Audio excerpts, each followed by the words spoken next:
우리 주님이 우리 성도 여러분 한 사람 한 사람을 아주 지극히 사랑하는 줄 믿습니다. 내가 느껴도 느끼지 않아도 하나님의 사랑은 변함이 없습니다. 그 사랑 안에 거하시기를 우리 주님의 이름으로 축복합니다. 지난 주일 처음 말씀 시작을 고라사 지역에 있는 더러운 귀신 들린 사람에 관해서 말씀을 시작하였습니다. 고라사라고 하는 지역에 더러운 귀신에 들린 사람이 있었습니다. 사람들이 그를 쇠사슬, 쇠고랑으로 묶어보려고 했지만 성경에 이렇게 써 있습니다. 아무도 그를 제어할 수 없었더라. 그리고 그가 자기 몸에 상처를 내면서 무덤 사이에 머물러 살고 있었습니다. 우리식으로 말하면 이 김포에 더러운 영에 사로잡힌 사람이 있었습니다. 그래서 그 사람이 자기 몸에 상처를 내면서 자기 인생을 망가뜨리면서 살고 있었습니다. 심지어 그가 살고 있는 거처도 평범한 집이 아니라 아주 어둡고 칙칙한 사망의 음침한 골짜기 같은 곳을 골라서 그곳으로 기어 들어가서 살고 있는 어떤 사람이 있었습니다.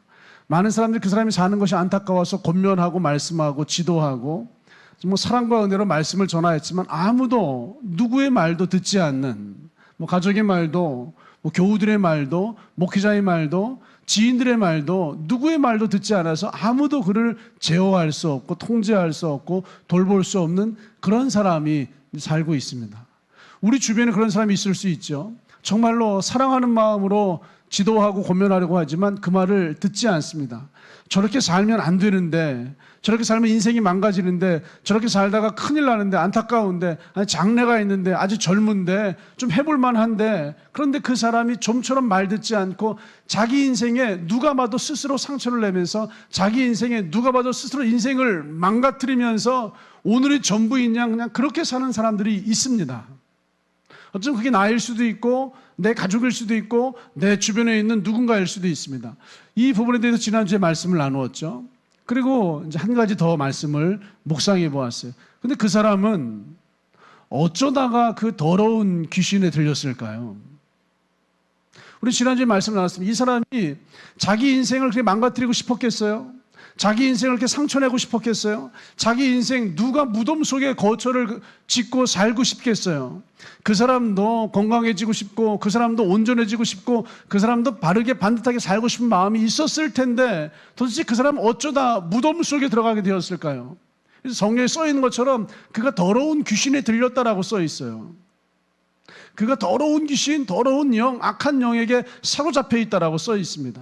다시 말해서 그 사람 스스로 무덤 사이로 기어들어간 것이 아니라 그 더러운 귀신이 악한 영이 그 사람의 심령을 사로잡아서 무덤 사이에 거처를 만들고 자기 인생에 상처를 내면서 살 수밖에 없도록 그 사람의 인생을 그렇게 이끌어간 것이고 그 사람은 나보다 더 강한 힘에 이끌려서 무덤 사이에서 살게 되었다라고 성경에 더러운 귀신 들린 사람이 있어라고 이제 말씀하고 있습니다.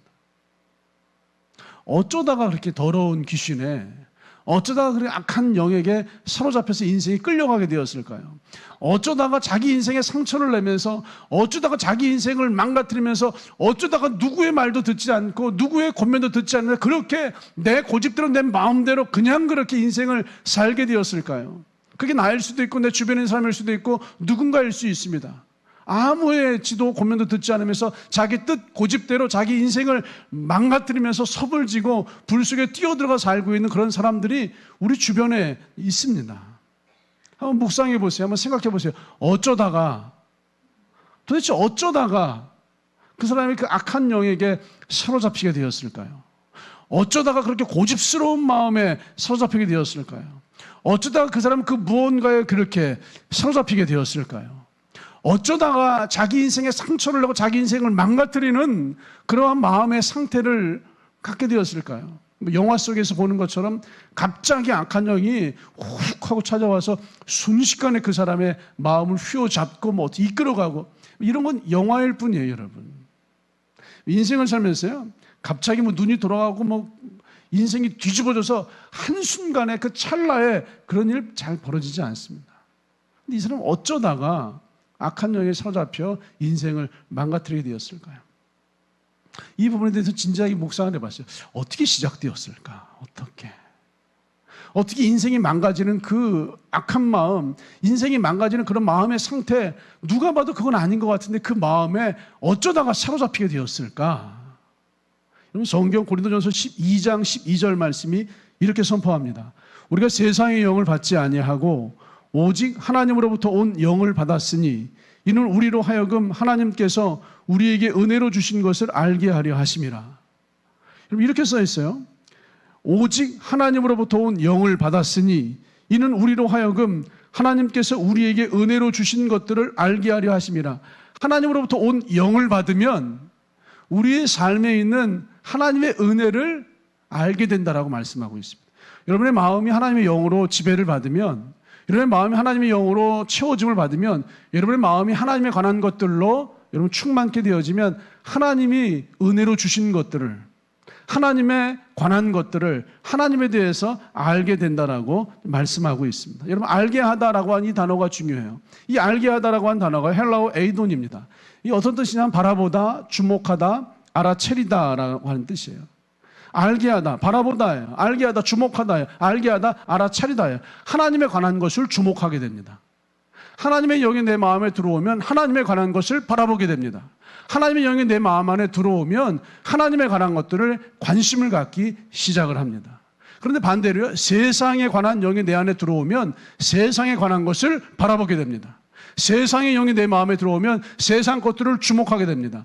세상의 영이 내 마음에 들어오면 세상 일에 대해서 관심을 갖게 됩니다. 우리 안에 있는 어떤 영이 그것과 관련한 것들을 바라보고 관심을 갖고 주목하게 만드는 거예요. 지금 여러분 마음 안에 있는 어떤 영이 그것과 관련한 것들을 관심을 갖고 바라보고 주목하게 만드는 거예요. 하나님의 영이라면 하나님에 관한 것들을 바라보게 만들고, 세상의 영이라면 세상에 관한 것들을 바라보게 만듭니다. 이 영은 바라보는 것과 굉장히 깊은 관계를 가지고 있어요. 어떤 영을 가지고 있느냐에 따라서 바라보는 것이 달라집니다. 하나님의 영을 가지고 있으면 하나님에 관한 것을, 세상의 영을 가지고 있으면 세상에 관한 것을 바라보게 되어져 있어요. 여러분 음란의 영을 가지고 있으면 음란물을 계속 보게 됩니다. 게임의 영을 가지고 있으면 우리 청년, 청소년들이 끊임없이 게임을 하게 됩니다. 이런 물질의 영을 가지고 있으면 물질, 돈에 대해서 굉장한 관심과 집착을 가지게 됩니다. 이 영이 바라보는 것과 연결되어져 있어요. 다시 말해서 이 바라보는 것은 우리의 영과 굉장한 깊은 관계를 가지고 있어요. 여러분 지금 무엇을 바라보고 계세요? 여러분 지금 무엇에 주목을 하고 계세요? 어떤 것에 관심을 가지고 계세요? 여러분 어떤 것에 과도하게 집착을 하거나 그것이 없으면 불안하다면, 그것에서 벗어나고 싶지만 벗어나려고 해도 잘 벗어나지가 않는다면 이미 여러분이 그것과 관련한 것에 지배를 받고 있다는 거예요. 이미 여러분의 마음이 그것과 관련해서 지배를 받고 있기 때문에 그것으로부터 벗어나려고 하지만 벗어나지가 않습니다. 그것이 없으면 왠지 불안하고 그것에 대한 집착이 끊임없이 생깁니다. 그렇게 하지 않으려고 하지만, 하지 않으려고 해도 계속해서 그렇게 되어지고 있는 나를 이제 목격을 하게 돼요. 그것과 관련한 영이 우리의 마음을 지배하고 있는 거예요. 하나님의 영이 내 안에 들어오면 하나님과 관련한 것들을 바라보게 되지만, 세상의 영이 내 안에 들어오면 그것과 관련한 것을 끊임없이 바라보게 돼요. 하나님으로부터 온 영을 받았으니 이는 우리로 하여금 하나님께서 우리에게 은혜로 주신 것을 알게 하려 함이라, 바라보게 하려 함이라. 여러분 지금 무엇을 바라보고 계세요? 여러분 지금 무엇에 주목을 하고 계세요? 여러분 지금 무엇에 관심을 가지고 계세요? 영과 보는 것은 같이 붙어 있어요. 거꾸로요. 하나님의 영이 들어오면 하나님에 관한 것들을 바라보고, 세상의 영이 들어오면 세상에 관한 것들을 바라본다고 말씀드렸잖아요. 거꾸로요. 우리가 무언가를 바라보면 그것과 관련한 영이 우리 안으로 들어와요. 여러분 하나님을 바라보고 하나님에 관한 것들을 바라보시고 하나님의 은혜의 세계를 끊임없이 바라보시면 하나님의 영이 우리의 심령 가운데 들어옵니다. 그래서 결국은 하나님의 영이 우리의 마음을 지배하고 다스리면서 더욱더 하나님에 관한 것들을 바라보게 돼요. 그런데 우리가 세상에 관한 것들을 바라보시잖아요. 여러분 게임이라든지 음란물이라든지 어떤 부적절한 어떤 육체적인 세상 것들을 바라보시잖아요. 그러면 그것과 관련한 영이 들어와서 나의 마음을 지배하게 돼요. 여러분 생각해보세요. 우리 청년들이요, 우리 청소년들이요, 우리 어떤 사람들이 옛날에는 정말로 순수하고 순결하고 착하고 정말로 엄마밖에 아빠밖에 몰랐어요. 그런데 어느 날 우리 청년들의 마음이 조금 비뚤어져요. 우리 청년들의 마음이, 자녀들의 마음에 뭔가 불편함이 생겨요. 온통 게임, 인터넷, 스마트폰 이거밖에는 모르는 우리 자녀들의 마음의 상태가 되어져 버려요. 옛날에는 안 그랬거든요. 그런데 우리 아이들의 마음이 게임을 바라보기 시작해요. 스마트폰을, 인터넷을, 어떤 세상적인 것들을, 음란한 것들을, 육신적인 것들을 바라보기 시작했을 뿐이에요. 보았는데 좋아요. 보았는데 좋아요. 또 보고 또 보고 또 보고 또 보면서 그 게임에 관련한 영이 우리의 마음을 지배해버려요. 이런 음란한 것들에 대한 마음이 우리의 마음을 지배해버려요. 뭐 돈 때문에 형제하고 원수가 되고요. 돈 때문에 10년, 20년 된 친구와 여러분 갈라지기도 하고요. 돈 때문에 누군가를 배신하고 여러분 도망가기도 해요. 이 돈의 마음이, 돈의 영이 우리의 마음을 사로잡아버려요. 여러분 지금 바라보는 것과 관련된 영을 여러분의 마음에 채우는 일이 돼요. 지금 무엇을 바라보느냐가 여러분의 심령과 마음을 그것과 관련한 영으로 채우는 일이에요. 여러분 지금 무엇을 바라보고 계세요? 여러분 지금 무엇에 관심을 갖고 계세요? 무엇에 지금 주목을 하고 계세요? 여러분 지난 일주일 동안 무엇을 바라보면서 사셨죠? 지난 일주일 동안 어디에 관심을 두고 사셨어요? 지난 일주일 동안 가장 많이 주목하고 바라보고 관심을 갖고 여러분 손으로 만진 것이 무엇이었어요? 그것이 지금 여러분의 심령과 마음을 채우고 있을 수 있습니다. 하나님 말씀하시는 거예요. 하나님의 영을 받으면 하나님의 것을. 이 고라사 지역에 이 더러운 귀신이 들렸다라고 기록되어져 있는 이 사람이 처음부터 삽시간에 악한 영과 더러운 귀신에 사로잡힌 것이 아니라 시작은 그랬을 거예요. 하나 사소한 것, 아무것도 아닌 것, 뭐 작은 것, 이 정도쯤이야. 이걸 바라보는 데서부터 시작하여서 그 바라보는 것들을 통해서 그것과 관련한 영이 그 사람의 심령을 사로잡아서 충만하게 채우고 지배하기 시작했을 거예요.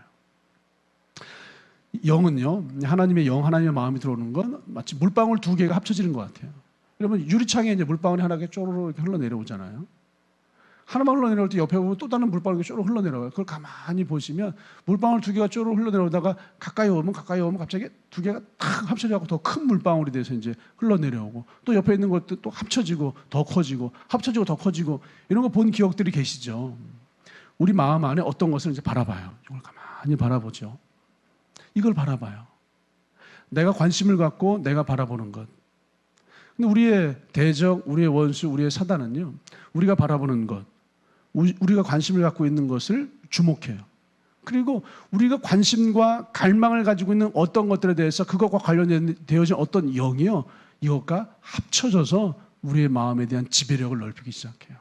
물방울 하나가 또 다른 물방울과 합쳐지면서 점점 커지는 것처럼 우리의 관심과 우리의 갈망과 우리가 주목하고 있는 것, 우리가 바라보는 것과 그것과 관련되어진 어떤 영이 합쳐져서 우리 마음에 침투하고 점점 지배력을 넓히게 돼요. 물방울 두 개가 합쳐지는 것 같아요. 우리의 관심과 갈망이 그것과 관련한 영과 합쳐져서 이러면 세력을 키우고 우리의 마음을 지배하고 다스리고 이끌어가요. 만약 우리의 관심과 갈망이 하나님에 관한 것이라면 하나님과 합쳐져서 우리의 마음의 심령의 인생에 대한 지배력을 넓히고 하나님 우리 인생을 이끌어가요. 그런데 우리의 관심과 갈망이 육신적인 것이라면 그것이 합쳐져서 우리의 마음과 인생을 지배하고 다스리고 이끌어가요. 여러분 지금 무엇을 바라보고 계세요? 무엇에 관심을 갖고 계세요? 무엇에 주목을 하고 계세요? 저는 여러분의 주목과 관심이 하나님에 관한 것이 되기를 우리 주님의 이름으로 축복합니다. 우리의 바라봄을 통해서 그 영이 강해지는 거예요. 우리의 바라봄을 통해서 그 영의 여러분 지배력이 커지는 거예요. 우리의 바라봄을 통해서 우리의 심령에 채우고 있는 그것이 여러분 결정되어지는 거예요. 하나님에 관한 것을 바라보세요. 하나님의 은혜에 관한 것을 바라보세요. 여러분 하나님에 관한 것, 하나님의 은혜에 관한 것들을 더욱더 바라볼 수 있는 눈이 열리게 되기를 주님의 이름으로 축복합니다. 영적인 전쟁이라는 표현을 많이 쓰죠. 영적인 싸움이라는 말을 많이 쓰죠. 여러분 영적인 전쟁, 영적인 싸움, 인생의 전쟁, 인생의 싸움은 바라봄의 싸움이에요. 무엇을 바라보는가가 그 싸움을 결정합니다. 육신적인 것, 세상적인 것, 그것을 바라보면 우리 영적인 싸움에서 육신적인 것, 세상적인 것들의 세력과 힘이 거대해져요. 하나님에 관한 것, 하나님의 은혜를 바라보면 하나님의 힘과 하나님의 세력이 우리 심령 가운데 더욱더 거대해지고 지배력을 넓혀갑니다. 영적 전쟁이 바라봄의 싸움인 것을 명심하시고 바라보시기를 우리 주님의 이름으로 축복합니다. 우리 성경 데살로니가전서 5장 16절에 이런 말씀이 있어요. 항상 기뻐하라. 쉬지 말고 기도하라. 범사에 감사하라. 이것이 그리스도 예수 안에서 너희를 향하신 하나님의 뜻이니라. 모든 크리스찬들이 다 알고 있습니다. 우리 크리스찬들 중에서 이 말씀을 모르는 사람이 어디 있겠어요? 아니 믿지 않는 사람들도, 세상에 있는 사람들도 항상 기뻐하라, 쉬지 말고 기도하라, 범사에 감사하라, 이 말씀들을 참 많이들 알고 있습니다. 근데 여러분 이 말씀의 공통점이 뭔지 아세요? 이 말씀 항상 기뻐하면 좋겠다. 나는 너가 쉬지 않고 기도하면 참 좋겠다. 나는 너가 범사의 모든 일에 감사할 수 있는 그러한 성품과 마음을 가지면 정말로 소원이 없겠다. 난 너가 그러한 삶을 살기를 원한다. 이런 말씀이 아니라 항상 기뻐하라. 명령하시는 거예요. 쉬지 말고 기도하라. 명령하시는 거예요. 범사의 모든 일에 감사하라. 명령하시는 거예요, 여러분. 여러분 항상 기뻐하라. 쉬지 말고 기도하라. 범사에 감사하라. 이 예수님의 명령대로 살 수 있으시겠습니까? 명령대로 살 수 있으시겠어요? 이 세 가지 중에서 가장 어려운 명령이 뭘까? 한번 생각해 봤어요. 항상 기뻐하라. 쉬지 말고 기도하라. 범사에 모든 일에 감사하라. 사실은 다 어렵지만 그 중에서 가장 어려운 일이 항상 기뻐하라가 아닐까 싶어요.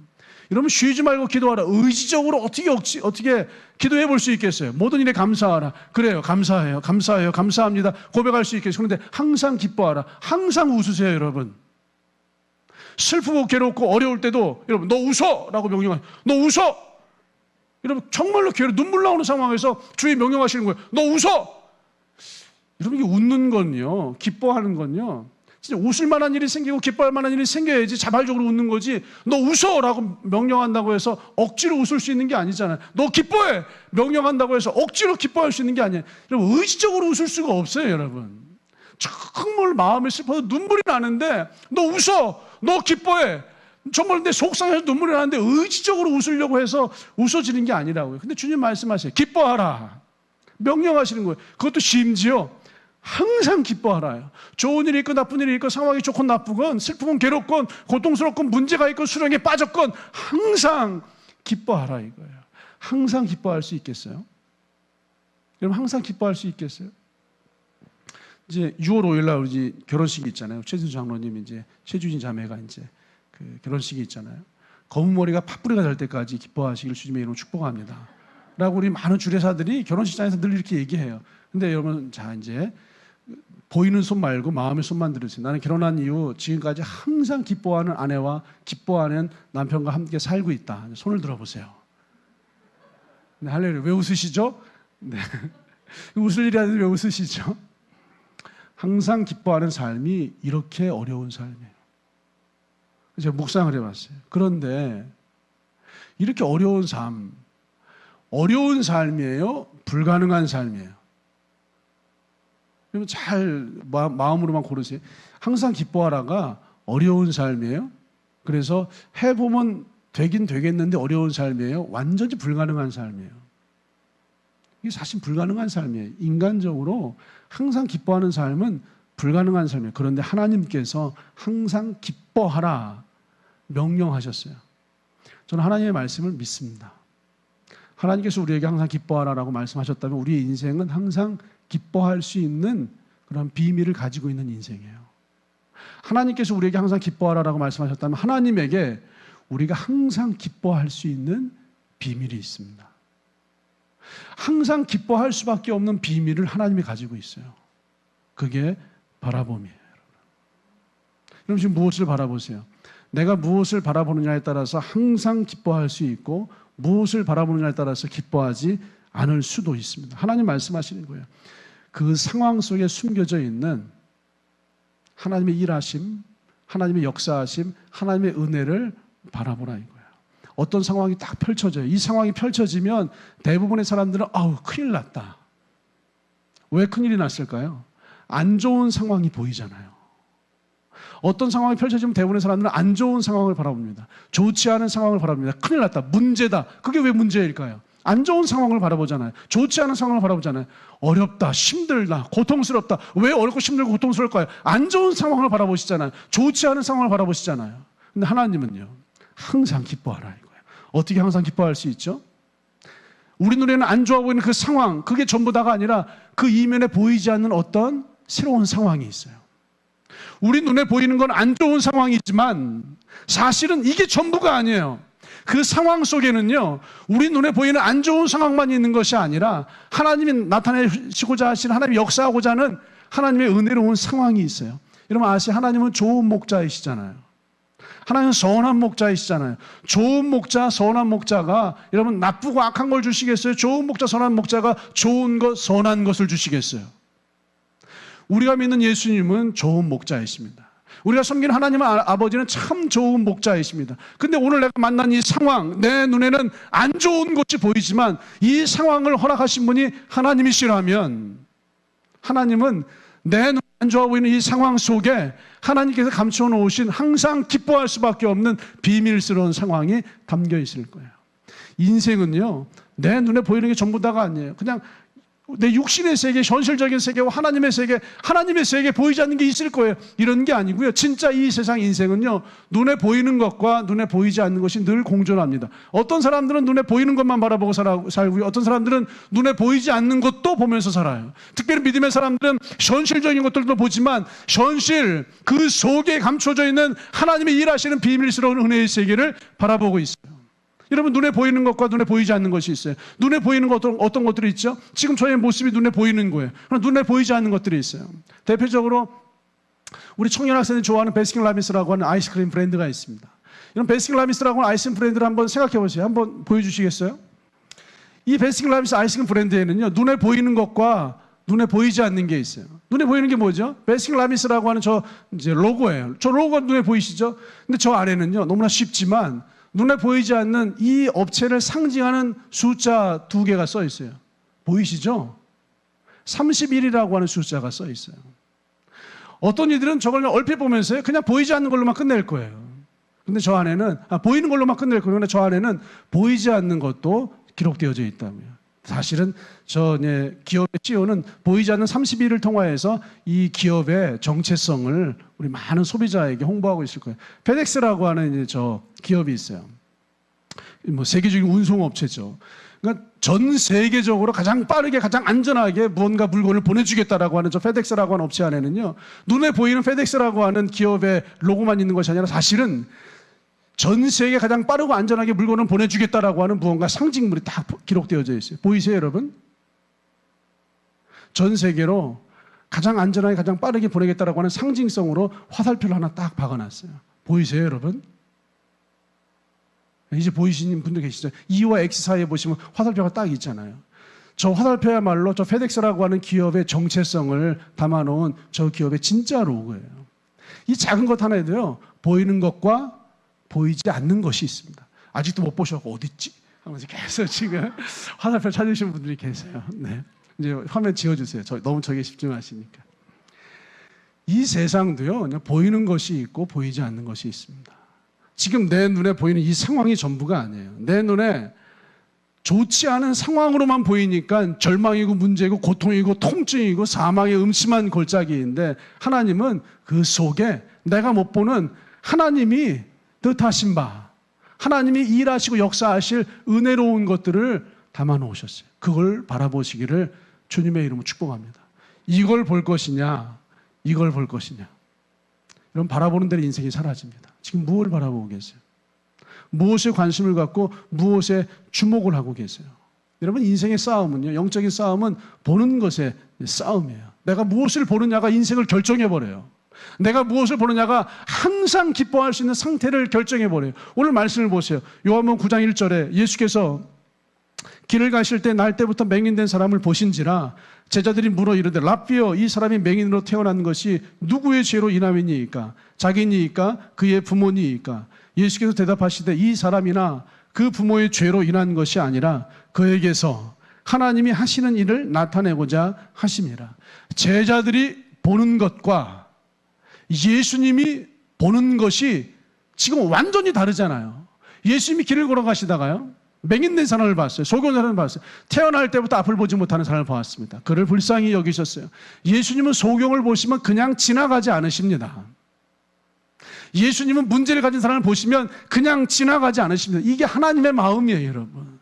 하나님의 마음을 바라보시기를 주님의 이름으로 축복합니다. 태어날 때부터 앞을 보지 못한 이 소경이 얼마나 힘들까, 얼마나 괴로울까, 이걸 그냥 지나가지 않으시고 못 본 채 하지 않으시고 이 사람들을 살펴 주목하시는 분이 우리 예수님이세요. 지지난주에 말씀 나눈 것처럼 신명기 21장 1절에 내 형제의 소나 양이 길 잃은 것을 보거든 못 본 채 하지 말고 너는 반드시 그것들을 끌어다가 내 형제에게 돌릴 것이요. 이것이 하나님 아버지의 마음이에요. 소나 양이 길 잃은 것을 보거든 나는 못 본 채 하지 않겠다 이거예요. 너의 인생에 문제가 있는 것을 보면 나는 못 본 채 하지 않겠다 이거예요. 반드시 형제의 소나 양을 찾아줄 것이다. 반드시 너의 문제를 해결해 줄 것이다. 써 있잖아요. 반드시 그에게로 돌릴 것이요. 이게 하나님 아버지의 마음이에요. 이 소경된 사람을 바라보았어요. 반드시 멋번치하지 않겠다. 반드시 그냥 지나가지 않겠다. 이게 하나님 아버지의 마음이에요. 여러분, 하나님 아버지의 마음을 보시기를 주님의 이름으로 축복합니다. 나를 사랑하시는 그 주님의 마음을 보시기를 주님의 이름으로 축복합니다. 못본체하지 않으시겠다는, 반드시 일하시고 역사하시고 도와주겠다라고 하는 그 아버지 하나님의 마음을 바라볼 수 있게 되기를 우리 주님의 이름으로 축복합니다. 우리 1부 예배 시간에 말씀을 나누었던 강도 만난 자의 이야기는 이제 건너뛰고요. 우리는 2부 예배 시간에 본론만 나눌게요. 인생의 싸움은 보는 곳의 싸움이에요. 무엇을 보는가가 인생의 결정이에요. 예수님이 보는 거하고요, 제자들이 보는 게 이렇게 달라요.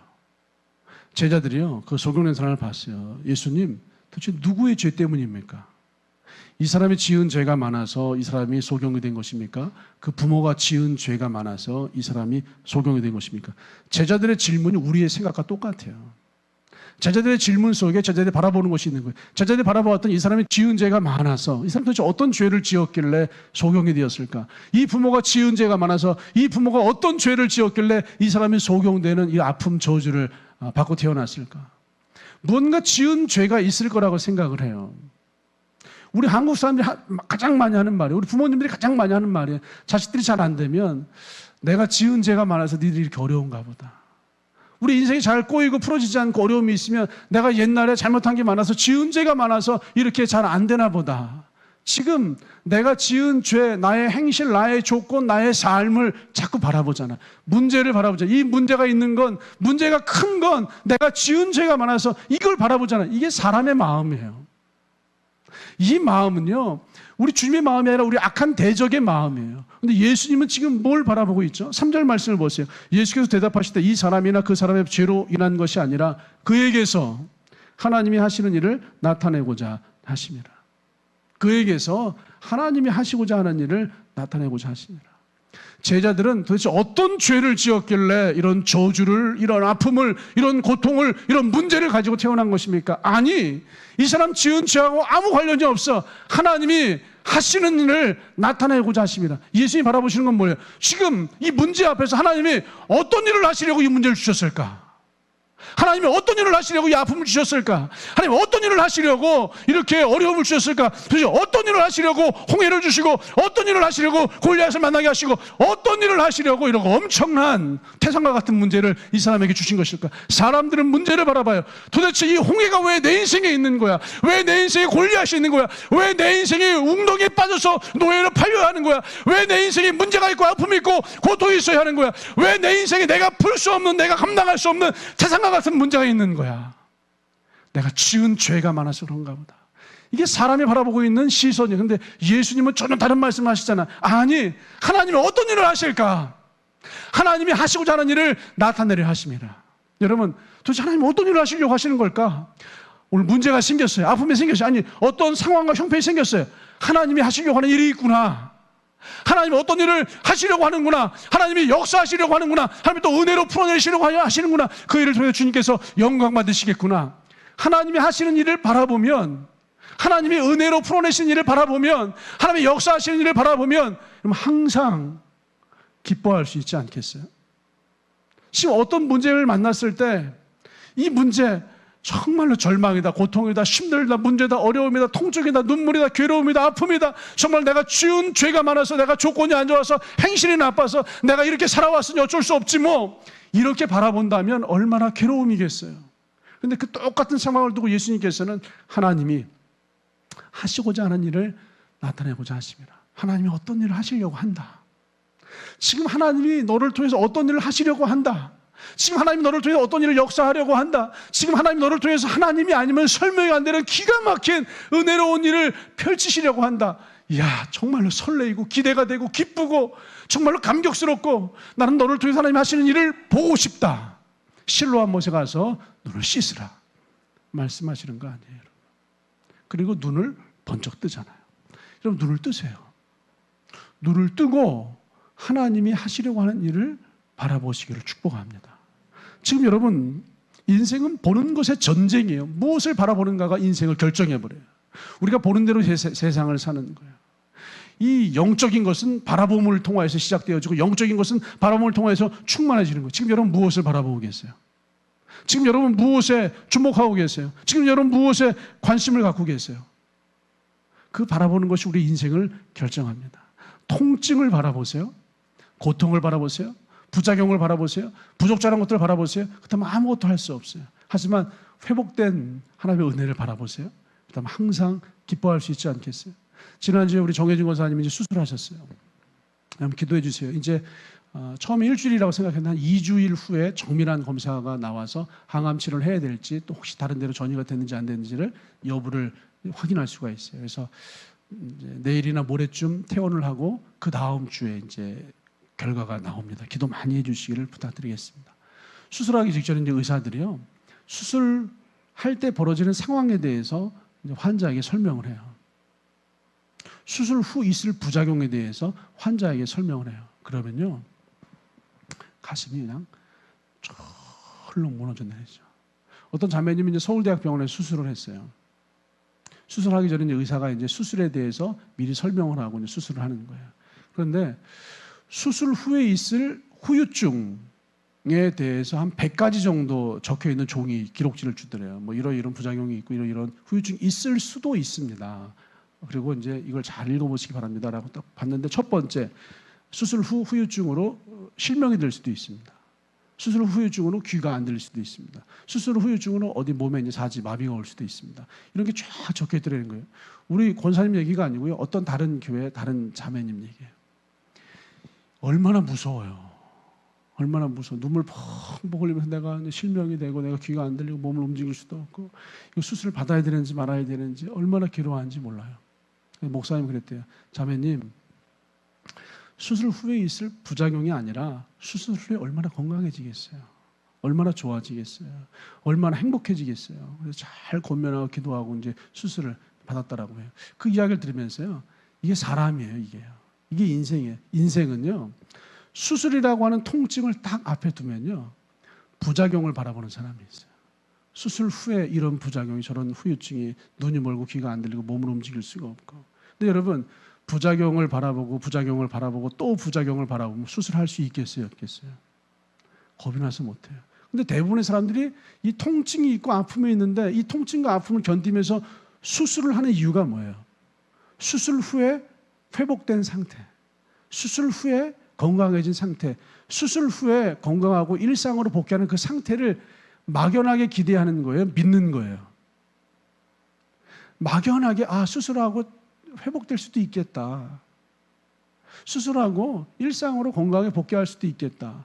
이거 안 될 수도 있겠지만 될 수도 있겠는데, 이렇게 막연하게 생각하고 수술 받는 거예요? 아니면 수술하면 회복된다 믿고 수술을 받는 거예요? 대부분의 사람들이요, 수술하면 회복된다 믿기 때문에 수술을 하는 거예요. 그래서 수술을 앞두고 사람들이 기뻐하면서 기대하면서 여러분 하나님의 은혜를 구하면서 수술실에 들어가서 수술을 하고 회복된 건강한 새로운 삶을 사는 거죠. 그럼 무엇을 바라보고 계세요? 무엇에 주목을 하고 계세요? 이 사람의 죄 때문입니까? 이 죄, 이 행실, 이 상황, 이 부작용, 이 후유증, 이 못난 것, 이 아픔, 이 절망, 이 웅덩이, 이 수렁, 이런 것들을 바라보고 산다면 여러분의 인생, 우리의 인생은 그렇게 끝이 날 수 있습니다. 하지만 예수님께서는 똑같은 상황에 대해서 하나님이 하시고자 하는 일을 나타내고자 하십니다. 하나님이 하시는 일을 나타내고자 하시면 하나님이 어떤 일을 하시려고 한다. 하나님 어떤 일을 펼치시려고 한다. 하나님 어떤 것을 역사하려고 한다. 이야, 하나님 너를 통해서 일을 하신다니 정말로 설레이고 기대가 된다. 하나님 너를 통해서 일을 하신다고 하니 막연한 것이 아니라 그것이 확실하니 이 얼마나 기뻐하겠느냐. 그래서 항상 기뻐하는 삶이 됩니다. 이게 하나님의 비밀이에요. 저는 여러분 항상 기뻐하는 복이 있는 하나님의 자녀가 되기를 주님의 이름으로 축복합니다. 바라보는 것을 바꾸세요. 지금 무엇을 바라보고 계세요? 무엇에 주목을 하고 무엇에 관심을 갖고 계세요? 그 바라봄이 우리 인생을 바꾼다는 사실을 명심하시고 하나님에 관한 것들을, 하나님의 은혜를, 하나님에 속한 것들을 더욱더 바라보심으로 우리 인생 하나님의 은혜로 채우시기를 우리 주님의 이름으로 축복합니다.